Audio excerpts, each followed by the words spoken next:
सच्ची घटना। मेरे पिता के दोस्त जय कुमार मध्य प्रदेश के जाने माने वकील थे। एक बार वे परिवार सहित मथुरा आए। हम सब लोगों ने एक दूसरे के साथ खूब मस्ती की तथा वृंदावन गए। बहुत घूमे तथा आपस में चर्चा की। रात को जब सब लोग एक साथ बैठकर बातें कर रहे थे तो उन्होंने एक सत्य घटना का जिक्र किया जो कि उनके मित्र से जुड़ा था। मेरी उत्कंठा और प्रबल हो गई क्योंकि वह घटना प्रभु से जुड़ी थी। मैंने उनसे पूरा वृत्तांत सुनाने को कहा। उन्होंने बताया कि जब वकील बनकर कोर्ट पहुंचकर महादेव ने जिरह करके केस जिता दिया। यह सच्ची घटना मध्य प्रदेश में आगर मालवा नाम के एक जिले की है। वहाँ के न्यायालय में सन 1932 ईस्वी में जय नारायण शर्मा नाम के वकील थे। उन्हें लोग आदर से बाप जी कहते थे। वकील साहब बड़े ही धार्मिक स्वभाव के थे और रोज़ प्रातःकाल उठकर स्नान करने के बाद स्थानीय बैजनाथ मंदिर में जाकर बड़ी देर तक पूजा व ध्यान करते थे। इसके बाद वे वहीं से सीधे कचहरी जाते थे। घटना के दिन बाप जी का मन ध्यान में इतना लीन हो गया कि उन्हें समय का कोई ध्यान ही नहीं रहा। जब उनका ध्यान टूटा तब वे यह देखकर सन्न रह गए कि दिन के 3 बज गए थे। वे परेशान हो गए क्योंकि उस दिन उनका एक बहुत ज़रूरी केस बहस में लगा था और संबंधित जज बहुत ही कठोर स्वभाव का था।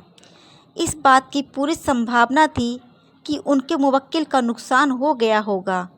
ये बातें सोचते हुए बाप जी न्यायालय पहुँचे और जज साहब से मिलकर निवेदन किया कि यदि उस केस में निर्णय ना हुआ हो तो बहस के लिए अगली तारीख दे दें।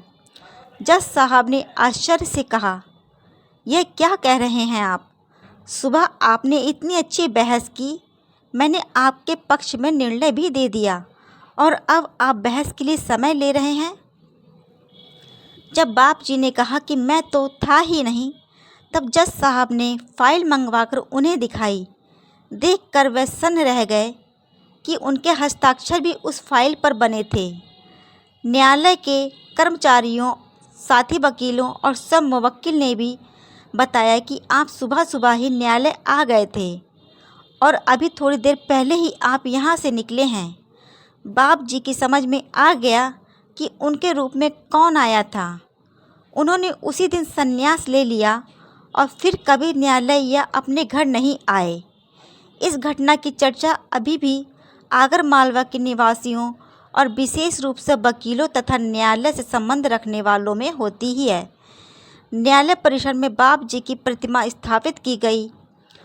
न्यायालय के उस कक्ष में बाप जी का चित्र अभी भी लगा हुआ है जिसमें कभी भगवान बाप जी का वेश धरकर आए थे। यही नहीं, लोग उस फाइल की प्रतिलिपि कराकर ले जाते हैं जिसमें बाप जी के रूप में आए भगवान ने हस्ताक्षर किए थे और उनकी पूजा करते हैं। आशा करती हूँ आज की स्टोरी आपको पसंद आई होगी। पसंद आई हो तो प्लीज़ लाइक, सब्सक्राइब, शेयर करना ना भूलें। Thank you.